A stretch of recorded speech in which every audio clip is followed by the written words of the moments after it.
All right, so last week we started by talking about how devastating really the situation that precedes the book of Daniel really was for the Jews. So the Babylonians come, they surround Jerusalem, they conquer the cities of Judea, they carry people captives. Eventually the walls are destroyed, the temple is destroyed, the king is taken from the throne. And this is really, in the Old Testament, this is the darkest hour for God's people. And we spent a lot of time last week answering the question, why? Why does God allow this situation? Why does He allow this, pagan empire to come and into the promised land and, conquer the promised people, carry them captive, destroy the promised city, destroy the promised temple, the promised king? All of that is wiped out.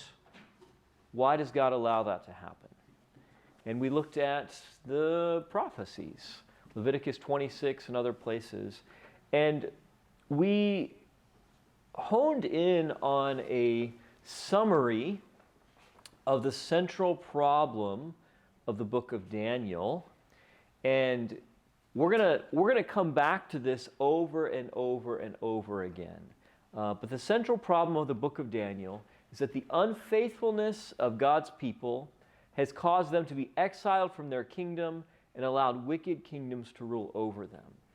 And there's not a single part of Daniel that doesn't somehow address this central problem. Every story, every prophecy somehow connects back to this central problem of God's people were unfaithful, that caused them to be carried into exile, and now wicked kingdoms are ruling over them. And you may remember that last week I gave you some homework. Does anybody remember what the homework was? To decide. Okay, not just the reading assignment, but this was a thinking assignment. A question you asked us. So the question, Renee, what was the question? What is the central theme of the Bible, or the central problem of the Bible? Mm-hmm. Yeah, so we talked about this is the central problem of the book of Daniel. What is the central problem of the Bible, and how does the central problem of the Bible connect to the central problem of Daniel? All right? So we've summarized the central problem of Daniel. What is the central problem of the Bible? All right? Did anybody spend any time thinking about this? Hopefully. All right, so here is how I would summarize the central problem of the Bible. Think about the Garden of Eden and what begins the problem that the whole Bible is dealing with and answering. The unfaithfulness of God's people has caused them to be exiled from God's presence and the perfection and eternal life of Eden, and allowed wickedness to reign on the earth. The unfaithfulness of God's people has caused them to be exiled from God's presence and the perfection and eternal life of Eden, and allowed wickedness to reign on the earth. You guys see this, right? So Adam and Eve are there in the promised land in the Garden of Eden. From the very beginning, God says, you've got a choice. You can eat from the tree of life as much as you want. There's this other tree. If you eat from that, there's going to be consequences. They are unfaithful, and their unfaithfulness causes them to go into exile. By the way, does anybody remember the direction that they head into exile in the Garden of Eden? East. They head east. Right. Does anybody know which direction Babylon is from the Promised Land? North. It's east. Now, we'll talk about north, why they're called the kings of the north, because they come down, but it's actually, as the compass, as the bird flies, it's east. And so Adam and Eve are exiled to the east in the same direction that God's people will be exiled to. and we'll see that their story is really a microcosm of what's going to happen, the bigger story, right? Which means, as the book of Daniel answers the problem of Daniel, it's not just answering the problem of Daniel, is it? No. Because that problem is connected to a much bigger problem. We are all living in exile. This world as it is right now is not the home that we were created to be in.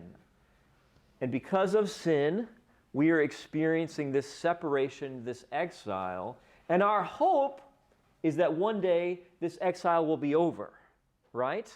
That we will be in the home as God intended it to be, which is very similar to the hope that Daniel had. But God's got a problem, right? What caused the exile? Sin, unfaithfulness, right? Yes. And if he doesn't deal with the problem of sin and unfaithfulness, he can take those Jews and bring them right back to Jerusalem and Judea, but it's going to happen all over again. Yes. And in the garden, if God doesn't deal with the problem of sin and unfaithfulness and brings us right back to that, that situation. It's interesting, when Adam and Eve sin, God says, man used to be like one of us, and now we can't let them reach out and eat from this tree of life anymore. Have you ever just imagined what it would be like if Adam and Eve were in a sinful state allowed to continue eating from the tree of life? Just imagine human depravity given immortality. Well. Imagine warfare where people don't die. They just can torture one another for age upon age. Never thought about it right? that way. So by not allowing them to stay in the garden, it was actually an act of mercy. And God's going to deal with this problem of sin and unfaithfulness before this restoration to the home that he originally intended us to have. So, as we're looking at the book of Daniel, and we're talking about the problem of Daniel, I believe that the writers of the Bible, inspired by the Spirit, would want us to connect that problem with our own. Not just the problem of the Jews 2,600 years ago in Babylon, but human beings living today and living with in a sinful world. Wickedness seems to be reigning. We seem to be separated and exiled. And how's God going to make it all right again? And we'll see that in Daniel chapter 9 especially, God has a plan to bring us back to faithfulness again through this promised Messiah. Okay, so any questions or comments just on the central problem of Daniel or the Bible before we go on this evening? Yes, Ellen. I guess I have a problem with the first line up there. Yeah. The central problem of the Bible, it's not the problem in the Bible. It's what's contained in the Bible. The Bible doesn't have a problem. Yeah. So the Bible is answering the problem, right? So it's... The first line, it's the central problem of the Bible. Okay. Yeah. So... Central problem in the Bible? In the Bible. Maybe wasn't causing the problem. Yeah. Maybe in is the better preposition. Okay. I get you. Yeah, all right. I'm with you. No, the problem is not the Bible. The Bible is the answer, and it's addressing the problem. Yeah, I'm with you. All right. Any other questions or comments? All right. So let us go, and we're going to pick up just one piece that we left hanging last time that we ran out of time and didn't get to address. And last time, as we were looking at these prophecies and the situation that caused God's people to go into exile, we didn't get time to look at the story of Hezekiah and the empty throne. And we want to just do this very, very quickly before we dive into Daniel chapter 1. So if you have the book of Daniel in time and context. Go ahead and pull that out. For those of you who this may be your first time here, the book of Daniel in time and context is a book that I edited and put together. You can only get this book for this class. This is not in print or published, so this is just for this class, but it's a chronological arrangement of the book of Daniel with other books, other passages in the Bible put in their historical order, as well as there's some contemporary historical texts from Babylon, Assyria, and other places, letting us know some of the things that were happening that we know of from archaeology at the same time. All right, so we are, what page did I say? Page 20, right? Okay. This is about 100 years before Daniel chapter 1. King Hezekiah is one of the last good kings of the kingdom of Judah. He's not the very last good king. Does anybody know who the very last good king of Judah is? Josiah. That's right. Josiah is going to die at the Battle of Megiddo just about 4 years before the book of Daniel begins. So Josiah is the very last good king. Hezekiah is the second to last good king of Judah. The Assyrians at this time had come into Judea and Jerusalem. They were still the dominant power. If you actually go back to page 13, the book of Daniel in time and context, you'll see here, this is the Annals of Sennacherib. This is a clay prism or hexagon that King Sennacherib of Assyria inscribed, describing his military campaign in Judea.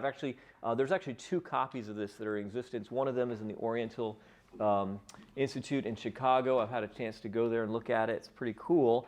And Sennacherib in this clay prism describes how he laid besiege to Jerusalem, and he says, I shut up King Hezekiah like a bird in a cage.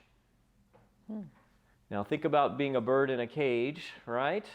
Especially when nobody's putting any food in that cage. That cage is quickly a prison and then a coffin. So Assyrians surround Jerusalem, and the Bible describes this miraculous deliverance. The Assyrians were horrible.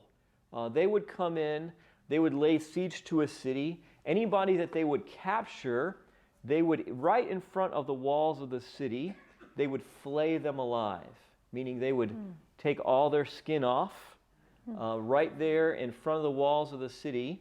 And basically they were engaging in psychological warfare, right? They're trying to intimidate their enemies. They were brutal.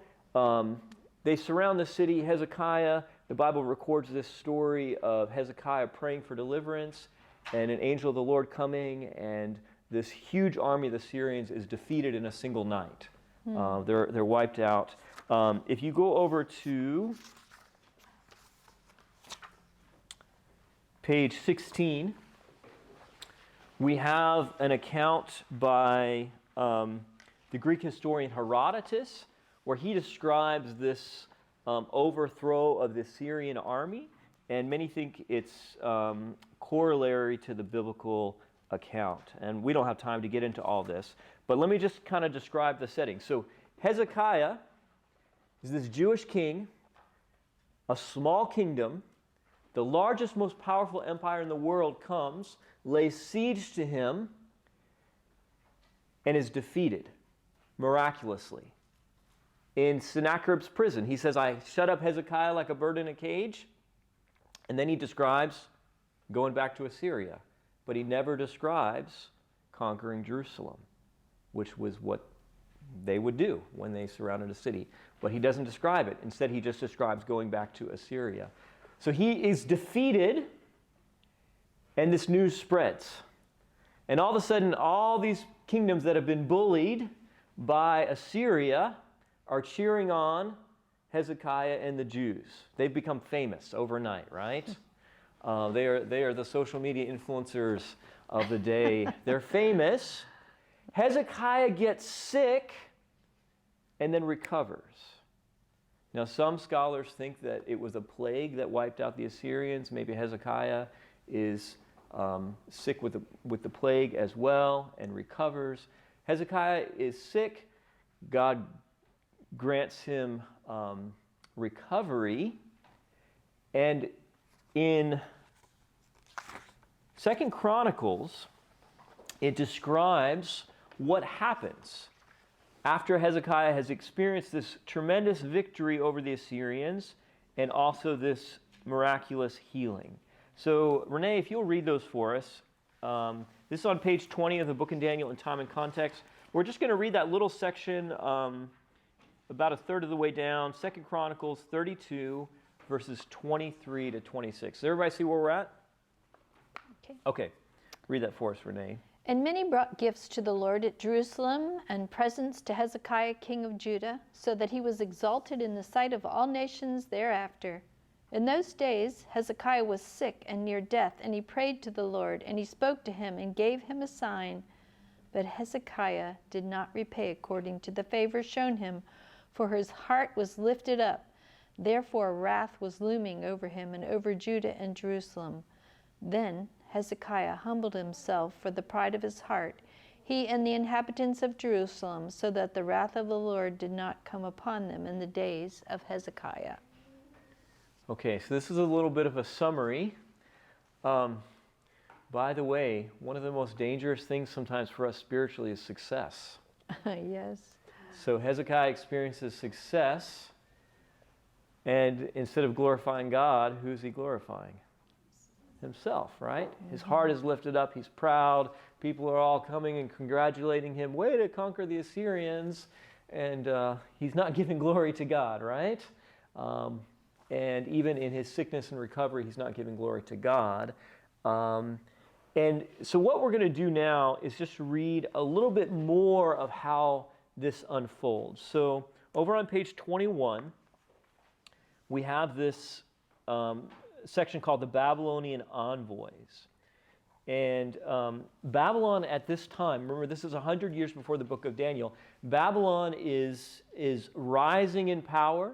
Assyria is kind of at its on the downhill slope. It's kind of crested, it's midlife, and it's in 100 years it's going to be no longer, it's going to be not even existent in about 100 years. So Babylon's rising. Assyria is kind of crested its peak, but the Babylonians are still very much afraid of and inferior to the Assyrians. The Assyrian is still controlling the area of Babylon. And notice what happens here. So, Renee, will you read those verses for us? 2 Kings 20, 12 to 19. Could I add that Sure. We're going to talk a little bit about the gods of the time. Mm-hmm. And Hezekiah, he asked for a sign, and that was the sun. 10 degrees to stay, right? Mm-hmm. And these men who were on the other side, their God was the sun. Oh, yeah. So God was proving himself there. They would have seen the movement. Yeah, that's yes, interesting. because only the gods had power over the sun and the moon and the stars. And so there was a statement made. Yeah, that's very interesting. They were very much aware of, the movement of heavenly bodies and studied them, watched them very closely. Very interesting. So you want me to read 2 Kings 20, 12 to 19? Yep. Okay. At that time, Baladan, the son of Baladan, king of Babylon, sent letters and a present to Hezekiah, for he heard that Hezekiah had been sick. And Hezekiah was attentive to them and showed them all the house of his treasures, the silver, the gold, the spices, and the precious ointment, and all his armory, all that was found among his treasures. There was nothing in his house or in all his dominion that Hezekiah did not show them.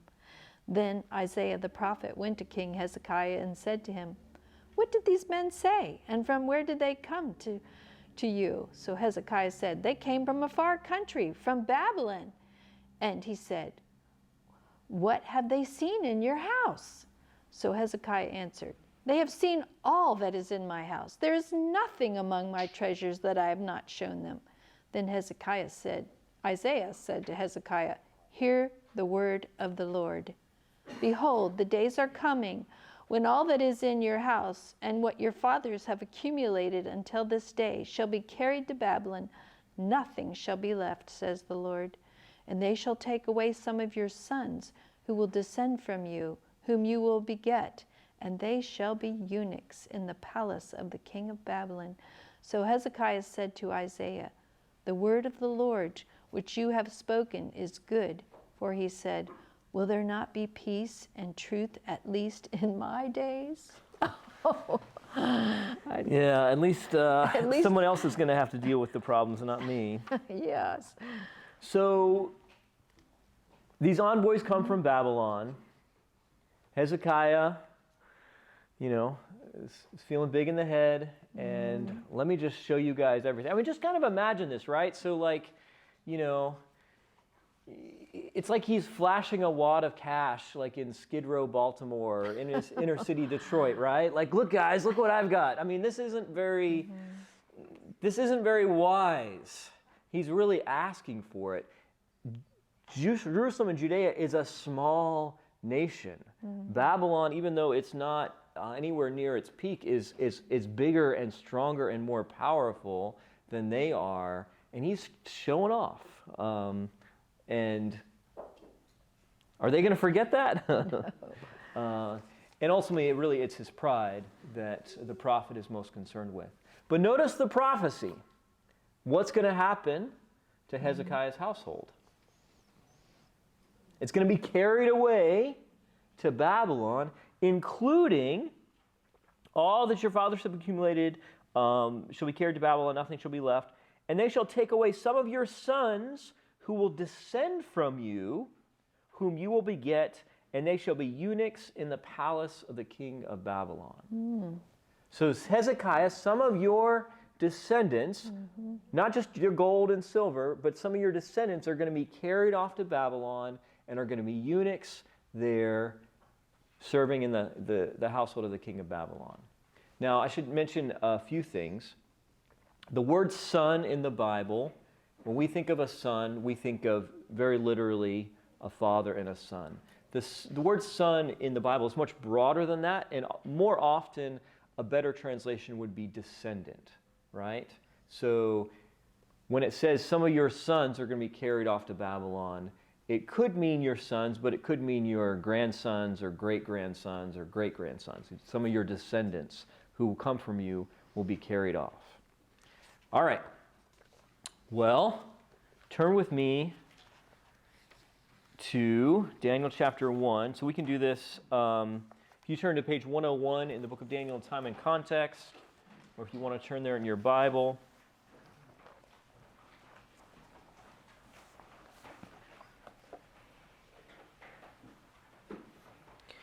All right. So we're going to look at Daniel chapter 1, verses 3 and 4. And we're going to see if this prophecy from Isaiah came true. So Renee, you want to read those verses for us? Verses 3 and 4. Mm-hmm. Then the king instructed Ashpenaz, the master of his eunuchs, to bring some of the children of Israel and some of the king's descendants and some of the nobles, young men, in whom there was no blemish, but good-looking, gifted in all wisdom, possessing knowledge, and quick to understand, who had ability to serve in the king's palace, and whom... You got to jump over an extra page. Yes, my pages are stuck together. Can you hold on? They might teach the language and the literature of the Chaldeans. Okay. So, notice, Ashpenaz, the master of the eunuchs, is going to bring who back to Babylon? Some of the king's descendants. So very specifically, they're not just taking any Jews. There's several waves of the exile, and this first wave is not just any Jew. It's specifically king's descendants, those who are of nobility, who are carried back to Babylon. So, this is 100 years. Daniel is among those who is a descendant of the king. He is probably very likely a great-grandson of King Hezekiah. We don't know exactly, how it connects, but he is a descendant of one of the kings of Judah, so he would have been a descendant of Hezekiah, and he's brought to Babylon, and he's made a eunuch. So this is exactly what Isaiah prophesied, isn't it? So Daniel, the Jews in general are carried captive because of the unfaithfulness of their nation as a whole, but because of Hezekiah's pride and self-exaltation, specifically, Daniel is carried captive to Babylon. And we talked a little bit last time how God is going to take all of this and use it for good, right? He's going to take something that was wrong and bad, and he's going to reverse it. And Daniel's captivity in Babylon is going to be used for tremendous good, but he is there as a direct result of Hezekiah's unfaithfulness.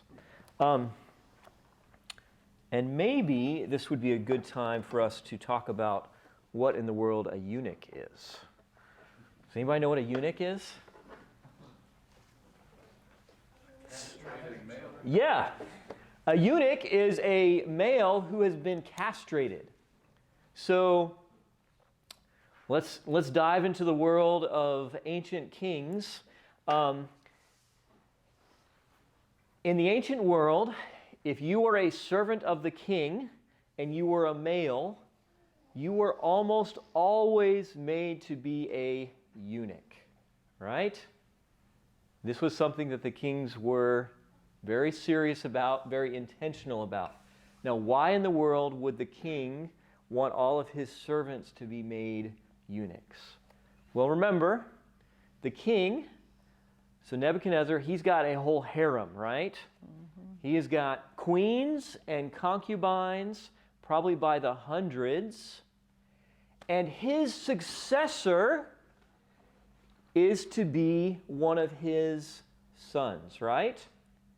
Well, if your servants are mixing with the harem, and you aren't sure if the children that are being born to your wives and concubines are really yours, then you can't guarantee that your own offspring are going to be the one that is on the throne. Or if the people in the empire have questions about the legitimacy of your children, it might provoke a rebellion and a revolt. And so they were very, they wanted to make sure that nobody was mingling with their harem. And so all the males would become eunuchs, including Daniel. Now, this is not what Daniel would have wanted to sign up for, right? So imagine Daniel. We know that Daniel, what does it say here? Verse 4, young men, right? So Daniel is probably a teenager at this time. We know that he goes on to live 70 more years in Babylon, right? So he certainly can't be middle-aged. He's got to be a teenager, maybe early 20s at the oldest, but probably intentionally, these were teenage boys who were brought so that they can be, we're going to talk about this, so they can be reprogrammed and indoctrinated, right? So you want to get them young so you can shape them and mold them according to the ways of the Babylonians. So Daniel's a teenager. He's made a eunuch. So now his hope of having a family, of having descendants, is gone, right? Right from the beginning. That's really important to a young Jewish man. Yeah, because, absolutely. I mean, they kept these long lineages, and they believed that the promised king would come through them. Yeah. And here he was, a grandson of a king. Yeah. And he can't have a family. Right. Yeah, your children were how your legacy, your name, your family lived on, and you were considered to be smitten by God, right? If you did not have male children. And so Daniel is quite literally cut off from having any any descendants. So this is a big deal. All right. Maybe I should pause. Questions, comments about eunuchs or the prophecy of Hezekiah? It's amazing how God lets his people, lets us know what's going to happen ahead of time. Mm-hmm. He gives us a chance to change the course and make changes in our lives. Yeah.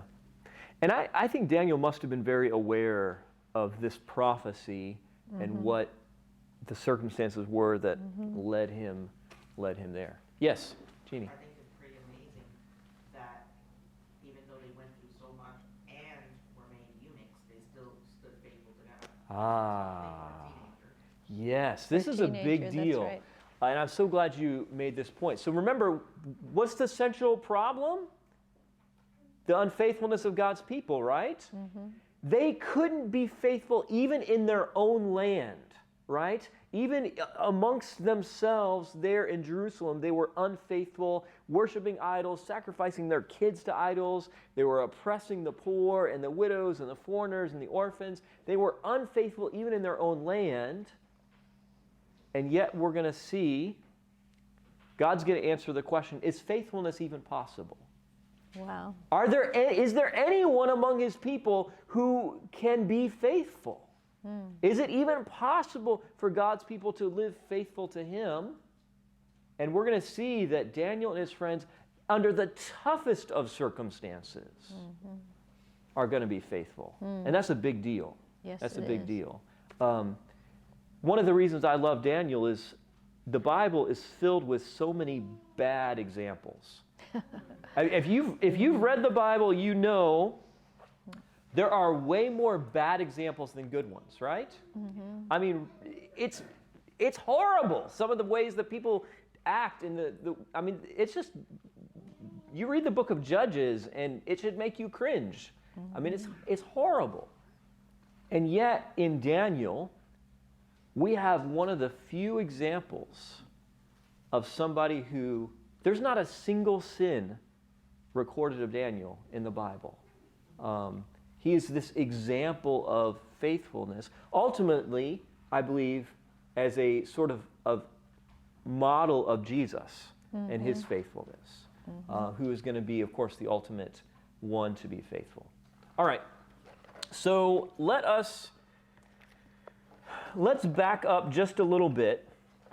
And I want to just help you to understand, as we look at Daniel chapter 1, this question of unfaithfulness and faithfulness is going to be a part of the story right from the beginning.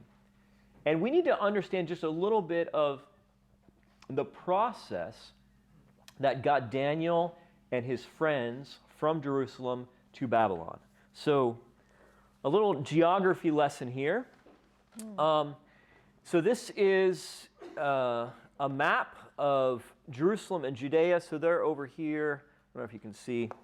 You can point there. Right. They're over here on the left-hand side. The Mediterranean Sea is there. Egypt is down in the corner. Down here. And all of this blue is what is known as the Fertile Crescent. It was a very fertile part of the ancient world. This was where really civilization gets started in the Nile Delta and Fertile Crescent. So Babylon, you can see it's almost directly east of Jerusalem. But the way that kings and people would travel from Babylon to Jerusalem or vice versa was not to go straight east or west. They would travel up the Fertile Crescent and down. This is why the Babylonian kings are often called the kings of the north, because they approached Jerusalem from the north. And we'll talk about that a little bit more. But in 605 BC, Nebuchadnezzar is not king of Babylon, he's crown prince of Babylon. His father, Nabopolassar, has began this Neo-Babylonian empire. Babylon is coming into its stride, and he sends Nebuchadnezzar on this military campaign. Nabopolassar has gotten old. Nebuchadnezzar is a young man, so he's probably in his 20s or so at this time. Nebuchadnezzar is a young man, and so the old king sends out the young prince to go fight. So one of the first things that Nebuchadnezzar does is he fights in 605 this battle of Carchemish, way up here in the north. This is an area known as Haran. This is modern like Syria.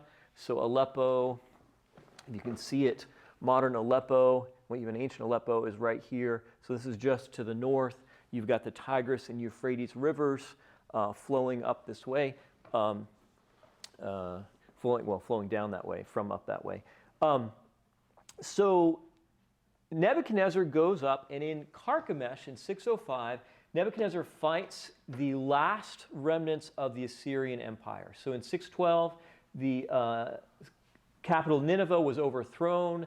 The Assyrians flee from Nineveh. They're up in this area. The Egyptians are trying to help them out, which, by the way, the Battle of Megiddo, where Josiah dies, he's trying to stop the Egyptians from going to the aid of the Assyrians.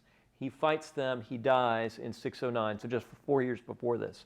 So Nebuchadnezzar defeats Assyria and Egypt there at the Battle of Carchemish, which means that Assyria is wiped off the map. Assyria no longer exists. And Egypt is so badly defeated that for the next 70 years, Babylon is going to reign supreme in the Fertile Crescent. So Egypt is no longer a player. So the way is cleared for Babylonian dominance. So he has this victory in Carchemish, and then from Carchemish, he goes down to Jerusalem and Judea, and he begins laying siege to the city of Jerusalem.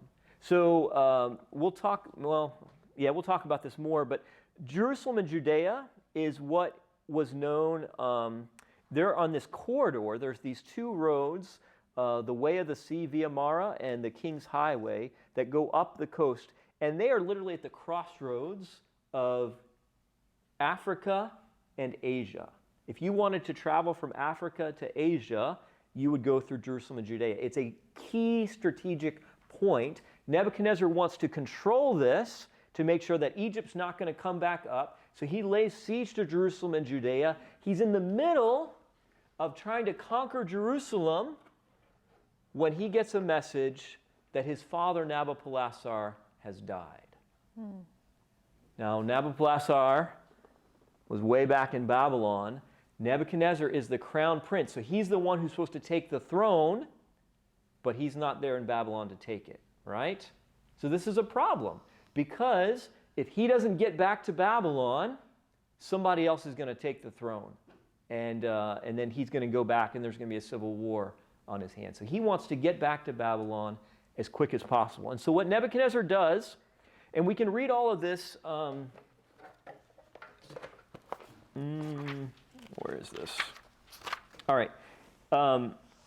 If you look at page 102 and 103 in the book of Daniel in Time and Context, this is Josephus's account. He is quoting from a Babylonian historian and priest of Marduk named Berosus. Josephus quotes from him and describes all of what I'm telling you right now. So you can go back and read this. But yeah, I'll just kind of summarize. If you did anybody, it was in your reading assignment. Did anybody go ahead and read? Okay, so some of you have read this already. So Nebuchadnezzar has to get from Jerusalem to Judea, and instead of going up and around the normal trade routes where there is, there's food, there's water, there's places to stop along the way, Nebuchadnezzar, instead of going the normal route, goes straight across the desert. So he's trying to get there as quick as possible. So he takes a few men, they get on horses or camels or whatever it is, and they're just flying straight across the desert. And then he tells the rest of his army, hey, all this gold, this silver, all these people that we've captured here in Jerusalem and Judea, you bring them to me in Babylon. And so Daniel and his friends go the northern route through the Fertile Crescent. By the way, this is 1,400 miles of travel. So you're like 3 to 4 months at least. 1,400 miles of travel, but Nebuchadnezzar's not going to, he doesn't want to go 1,400 miles. So he goes straight across the desert and gets to Babylon. All of this is to say that when Nebuchadnezzar gets to Babylon, think about what's important to him. He's trying to consolidate power, right? So if you're not loyal, if you show any sign of disloyalty, off with your head, right? You're gone. He wants to make sure that he is in firm grip of the throne, and so he's going there to consolidate power, right? Daniel and his friends take the long way, and several months after Nebuchadnezzar gets there and establishes himself on the throne, they arrive in Babylon. Okay? So that's the setting for the rest of Daniel chapter 1. So let's take a look at it. That must have taken a long time for them to walk. Yeah, that's a long time. And that's, I mean, they're prisoners of war, right? So they're, they're not staying at the Hilton on the way and, getting the best food. I mean, they're walking. They're probably given very meager rations, maybe being forced to carry loads for the Babylonians. This is not a pleasant journey that they are on. All right. So they're brought to the king's palace. And let's read verses 5 through 7 of Daniel chapter 1. And the king appointed for them a daily provision of the king's delicacies and of the wine which he drank, and 3 years of training for them, so that at the end of that time they might serve before the king. Now from among those of the sons of Judah were Daniel, Hananiah, Mishael, and Azariah. To them the chief of the eunuchs gave names. He gave Daniel the name Belteshazzar, to Hananiah Shadrach, to Mishael Meshach, and Azariah Abednego. Okay. So they arrive in Babylon. Immediately the training begins. They're given the king's food and his wine. We'll talk about that here in just a minute. And right away, they're given name tags. Now, where's Ellen and Terry? Okay, we were joking about name tags earlier. So they're given name tags, but it doesn't have their name on it, right? They're given new names. And we need to talk about this because this is a very significant detail in the story that helps us understand what's going on. So Daniel is changed to Belteshazzar. In the Bible, names have meaning, right? They're significant. They're not only significant personally, but they are significant spiritually. The name Daniel, Dan, Yel, or El, means God is my judge. That El part is God, and the Dan part is judge. God is my judge. We'll talk about the significance of that, especially when we get to Daniel 8, Daniel 9. But Daniel's name is God is my judge. His name is changed to Belteshazzar, which is Bel, protect the king's life. Now notice, this is actually a prayer. The name Belteshazzar is a prayer. To who? To Bel. To Bel. Well, who in the world is Bel? Bel is the chief god of the Babylonians. He also goes by the name Marduk. Often in the Bible he's called Baal. That's the same root as the word Bel. This is the chief deity of the Babylonians. And so Daniel's name, which meant God, referring to Yahweh, the God of the Jews, God is my judge, is changed to Bel, protect the king's life. So Daniel's name, every time it's said, this is a prayer to Marduk, asking for protection for the Babylonian king. Now, if you're Daniel, how do you feel about your new name? Notice, Hananiah is changed to Shadrach. So Hananiah means the grace of Yahweh. It's changed to Shadrach, the command of Aku. Well, who is Aku? This is a moon god of the Babylonians. I think Aku also goes by the name Sin. not sin as in like transgression, but that was another name for him. So he's a moon god. So the grace of Yahweh, it's interesting, the grace of Yahweh or the command of Aku. So Mishael is changed to Meshach. Mishael is a messianic, actually, has messianic connotations. Mishael or Michael means who is like God. You can take that two ways. It could be a statement. It could mean like this person is like God. This is the one who is like God. Or it could be a question mark. Who is it that is like God? That's changed to who is Aku. Again, the moon god. Azariah is changed to Abednego. Azariah means Yahweh has helped. Abednego means servant of Nebo. Nebo was a son of Marduk, and he was the god of like scribes and scholars. By the way, did we talk last time about Marduk at all, about who he is in the Babylonian pantheon? Marduk is the storm god. He's a god of thunder, a god of war. And the reason that he's the chief god is because he beat up all the older gods, that were the original gods. He beats them up. He beats this big sea monster. And because of that, he reigns supreme and becomes the chief deity of Babylon. So why do the Babylonians want to change the names of the Jews? Why bother? Why not just let them keep their names? What's the big deal? Why are they intentionally giving the Jews new names? What do you think? So you lose your language. So they're no longer using names that are Jewish in language, but now they're going to be speaking Babylonian or Akkadian, and they're given these names.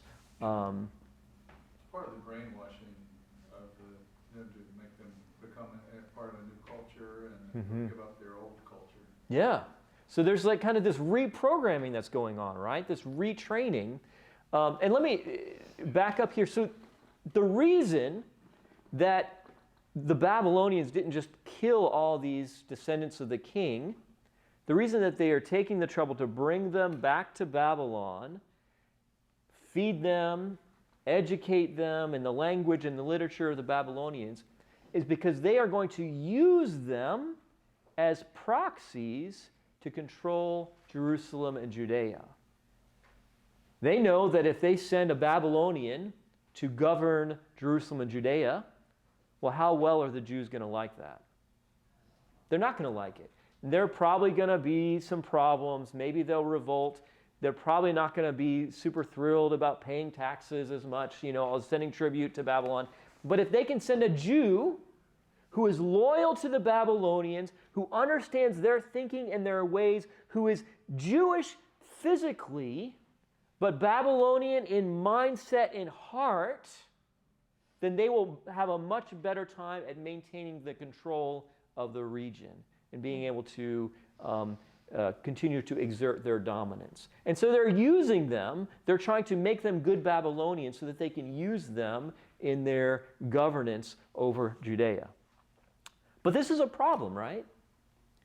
In the Bible, when somebody's name is changed, it reflects a spiritually significant moment, right? So when Saul becomes Paul, or when Jacob becomes Israel, Abram becomes Abraham, those are often at critical moments when there's a change in their relationship with God.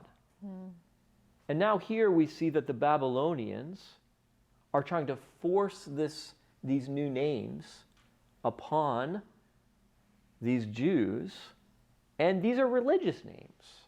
They're not just trying to change their names, they're trying to change their identity and their religion. You said Marduk was the warrior, the one who won over the other gods. So is this saying that Marduk is even above Yahweh. Oh, yeah. Very much, forget about your God. He was conquered. His temple is destroyed.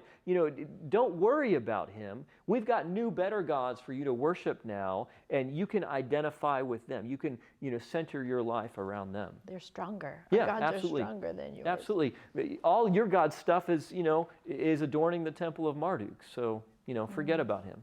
Absolutely. You said earlier, too, that to make this practical for us, here in the United States, I don't think we get this quite, do we? Yeah, Because- I mean, you look in, a baby book for names and just kind of, pick it out, and it's not quite the same, right? The way we understand some of these things.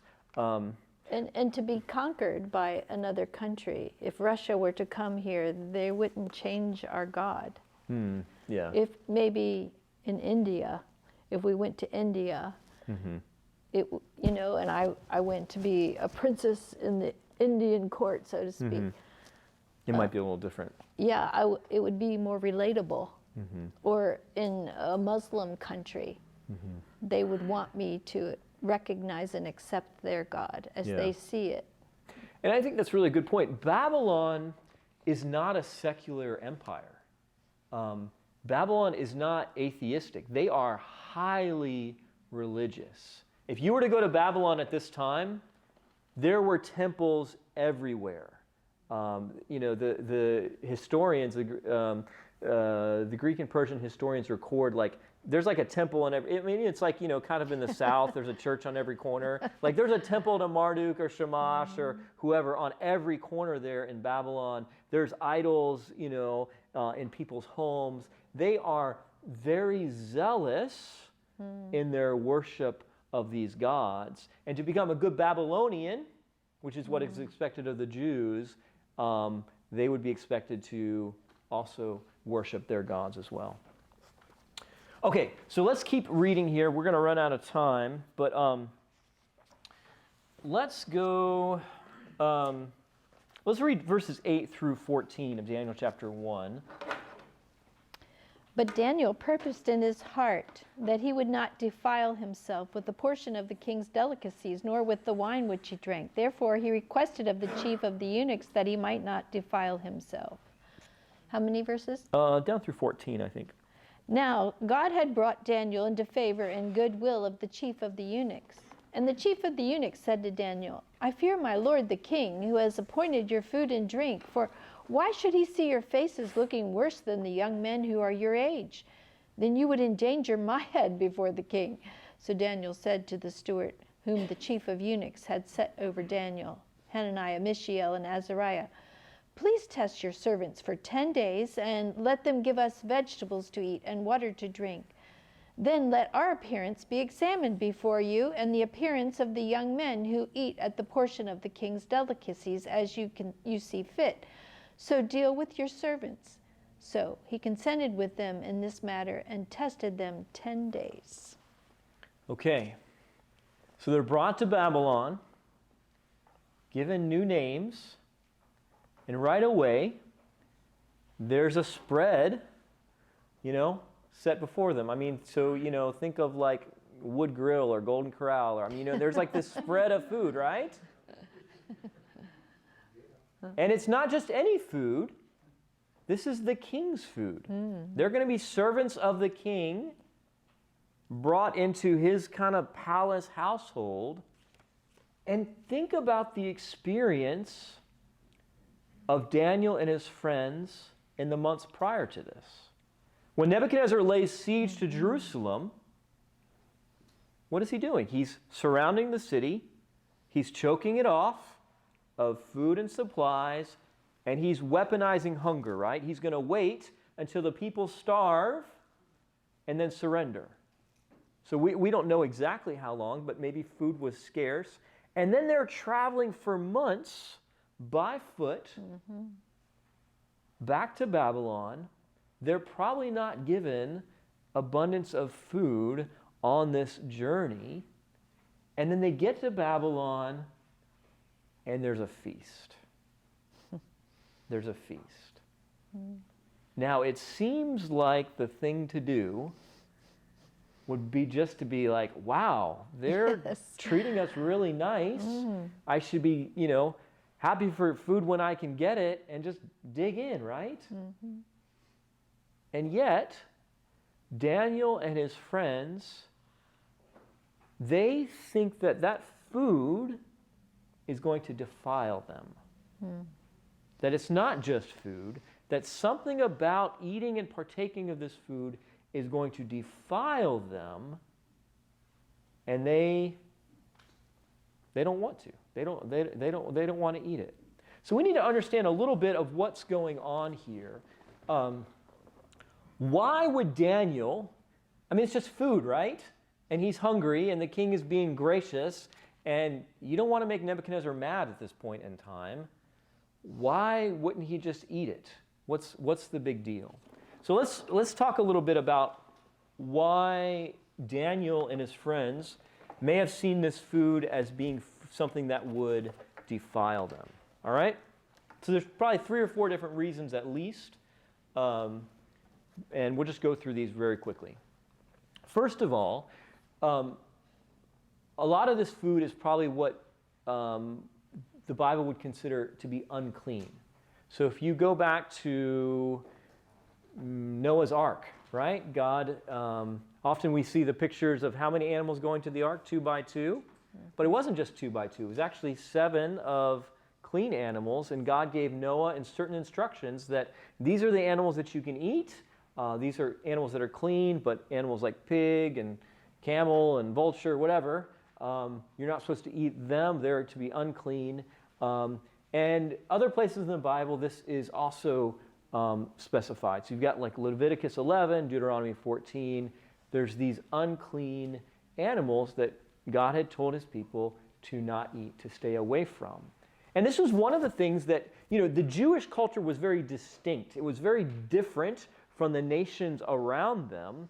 They had a lot of things that made them distinct, that made them stand out. And one of the things that made them stand out, they didn't worship idols, they didn't eat this food that everybody else was eating. So very likely there's unclean meat that is part of the king's food that is being served to them. Also, it was probably not killed in a kosher way. So if you read in Leviticus, even if you go back to Noah's account in Genesis, God had told his people not to eat meat that had blood in it. So they were supposed to kill it in a specific way in order to drain the blood out.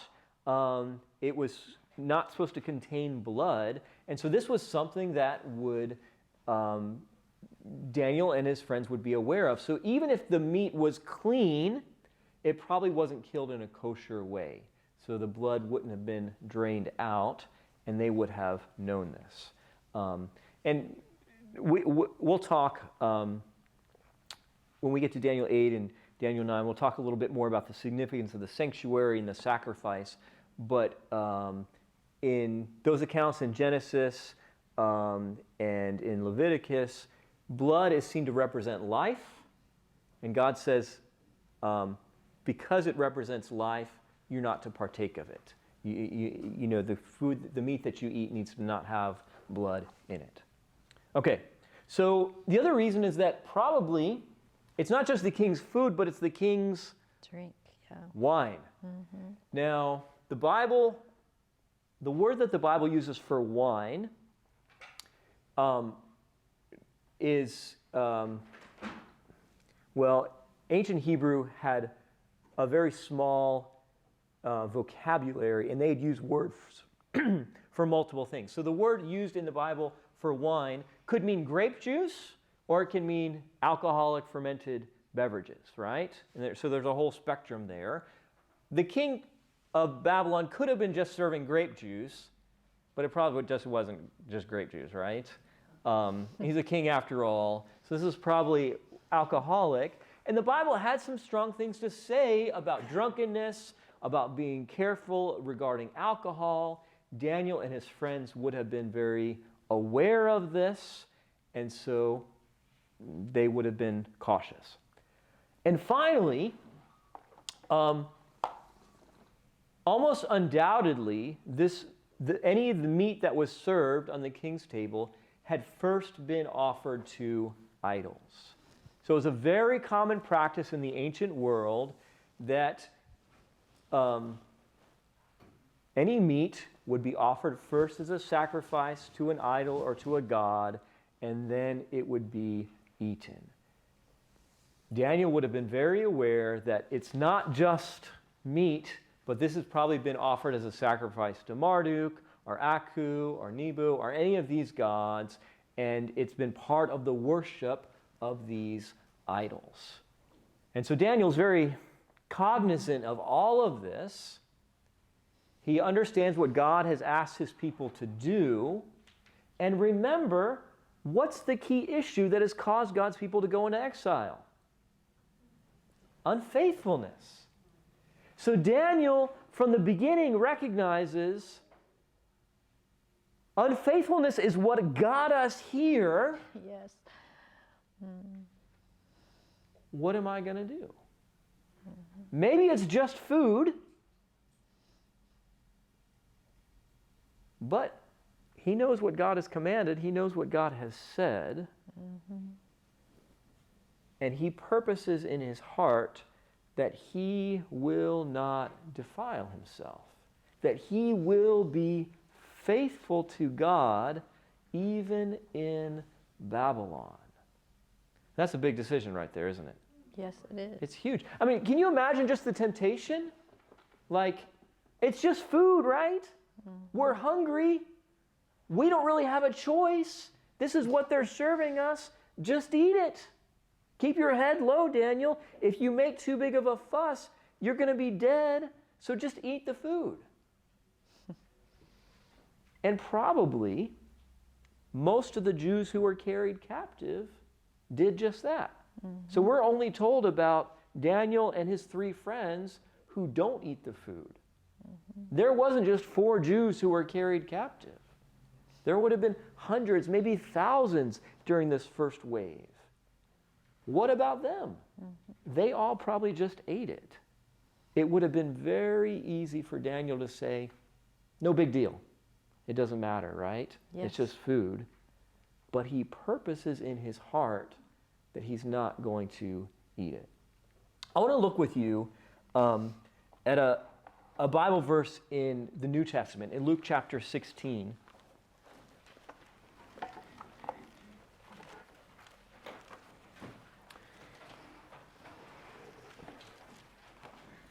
Luke chapter 16.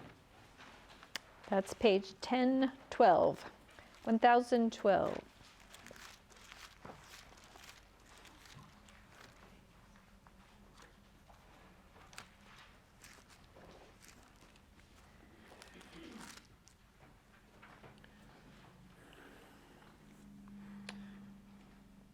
All right. And will you read that for us, Renee? Luke 16:10. 10, sorry. He who is faithful in what is least is faithful also in much, and he who is unjust in what is least is unjust also in much. Okay, these are the words of Jesus. He's telling the parable of the unjust steward. But notice Jesus' perspective. From Jesus' perspective, does he say, oh, just shrug off the small stuff. It doesn't matter. You don't need to worry about being faithful in small things. Just be faithful in the big stuff, and then don't worry about the small stuff. Is that the perspective of Jesus? No. Jesus' perspective is the small stuff is training for the big stuff. Do you see that? When you're faithful in the small stuff, it helps you to be faithful in the big stuff. When you're unfaithful in the small stuff, it causes you to be unfaithful in the big stuff. So here's the question. Thinking about this verse in Luke 16:10, what if Daniel and his friends, they're in chapter 1, I mean, maybe they're in Babylon just for a few hours before this test is presented in front of them. What if they just go ahead and eat the food? And say, it's just food, right? It's not a big deal. What would the rest of the book of Daniel been like if they had made that compromise right there at the beginning? How would the rest of the book have unfolded? Would there have been another rest of the book? Ah, isn't that interesting? So here, in this first test, it doesn't seem like a big deal, but they're faithful. But then there's going to come some bigger tests, right? Chapter 3, the fiery furnace, bow down or burn. Like, those are your choices. Or the lion's den. You know, don't pray to God or get eaten. Like, those are the choices. And if they had just compromised at the beginning, maybe it would have been easy to say, well, I'm going to bow down, but I'll still pray to Yahweh in my heart, right? But because they've been faithful in those small things, I think they've got courage to be faithful in the bigger things. By the way, isn't it interesting? I think Satan is no fool. He's cunning, right? And sometimes the smaller tests are harder because we tell ourselves they're small, right? You know, we're not going to go out and shoot somebody, but will we harbor hatred in our hearts? Because it's just thoughts, right? Sometimes the tests that seem smaller are the harder ones to be faithful in, because we say, oh, it's no big deal. It's no big deal. But what was the first test in the garden? Food. Wasn't it food? In the wilderness, when they came out of Egypt, and they're there in the wilderness, what's really the first trial? Food. When Jesus is tempted, and he's 40 days in the wilderness. Yes. Food. Now, you could say, oh, those weren't big deals, but, I mean, that fruit for Eve, it was a big deal, right? So often, I know in my life, the most dangerous attacks of the devil are the subtle ones, right? The ones that don't get my radar up, that don't catch my attention. I don't realize maybe how big the temptation is because it looks like something kind of small. I want to read for you a quote. One of my favorite authors, C.S. Lewis. Has anybody read the book Mere Christianity? Tremendous book. C.S. Lewis just has this kind of this rational mind, and Mere Christianity is just a rational look at why faith in Jesus Christ makes sense. And he spends a lot of time talking about morality and how if you go outside the context of religion, morality doesn't really, there's no foundation for it. And notice what he says. Good and evil both increase at compound interest. That is why the little decisions you and I make every day are of such infinite importance. The smallest good act today is the capture of a strategic point from which a few months later you may be able to go on to victories you never dreamed of. An apparently trivial indulgence in lust or anger today is the loss of a ridge or a railway line or a bridgehead from which the enemy may launch an attack otherwise impossible. Now he's using warfare language there, but he's saying when you give up ground, often you are giving strategic ground to the enemy, right? And these things that seem small aren't necessarily always small. So, something that we should all think about, what are the areas in your life? What are the areas in my life where there may be small tests that are opportunities for faithfulness or temptations to be unfaithful? All right. So how do Daniel and his friends pass the test? Let's go back to Daniel chapter 1. We're running out of time here.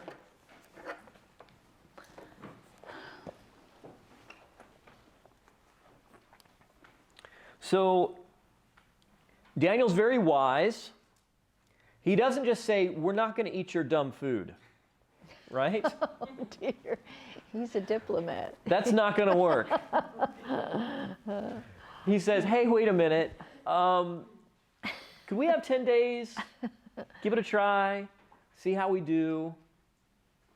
And at the end of 10 days, what happens? So verse 15. Actually, why don't you read 15 all the way down through 17 for us, Renee? And at the end of the 10 days, their features appeared better and fatter in flesh than all the young men who ate the portion of the king's delicacies.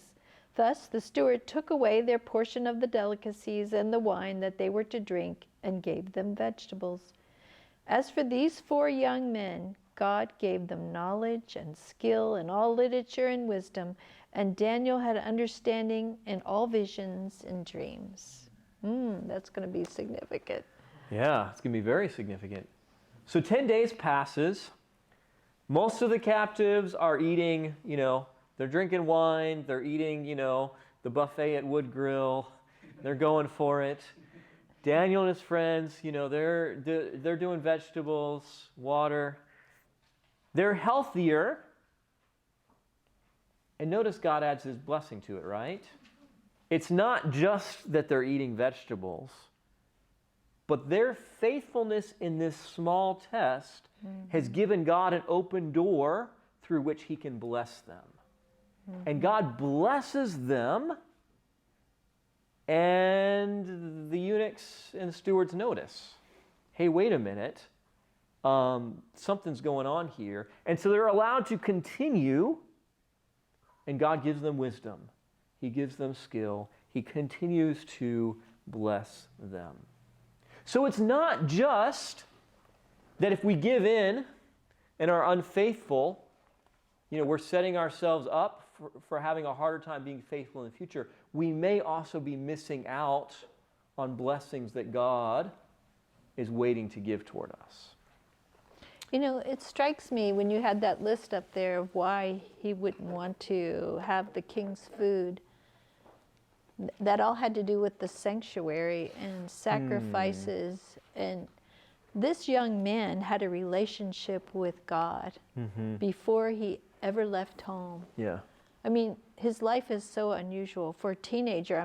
Food is really important to a young guy.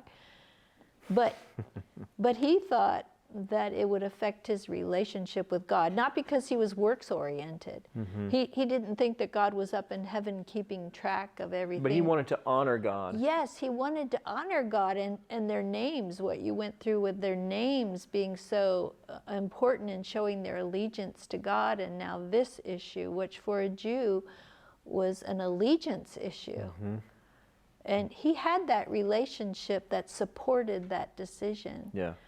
When he came into Babylon. Yeah, absolutely, absolutely.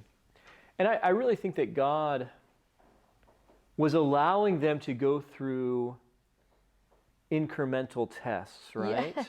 He was allowing them to experience growth to prepare them for the bigger things. I think that if we viewed life as a training ground for the trials that we may face ahead, Yes. God could do a lot of good with the everyday problems that we face. If we don't just face them, look at our problems as annoying things that we have to deal with, but this is an opportunity to train and grow closer to God, allow Him to develop and refine my character so that I can be more faithful to Him when greater challenges come. Well, that's a whole different way of looking at life, isn't it? Yes.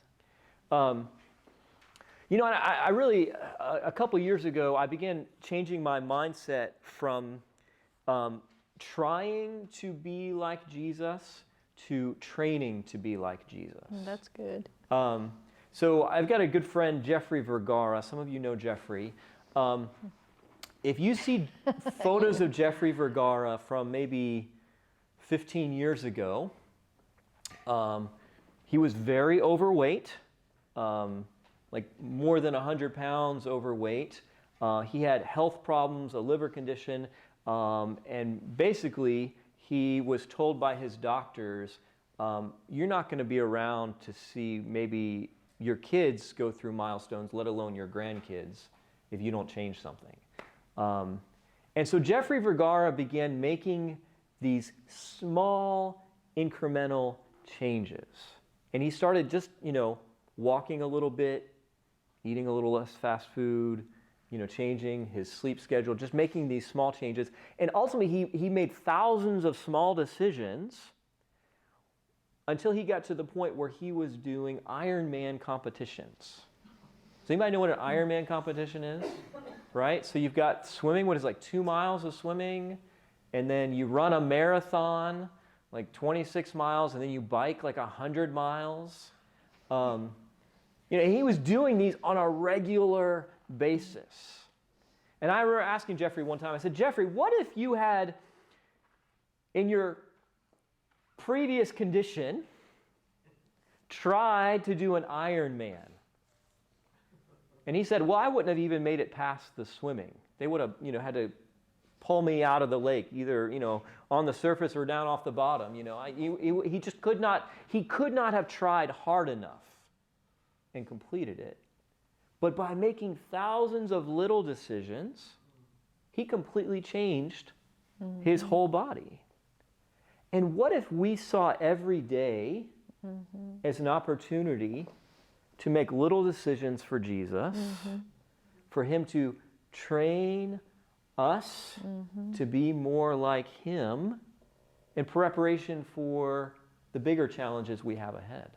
Because we don't know what's around the corner. And we're going to be talking about that. I mean, the Bible says that there's going to be some difficult times coming, but let's take advantage of the time that we have now for Jesus to use it to make us more like himself. All right, so we're going to close there. And we'll have a word of prayer here, and then I'll put the reading assignment for next week up on the screen. Let's bow our heads for a word of prayer.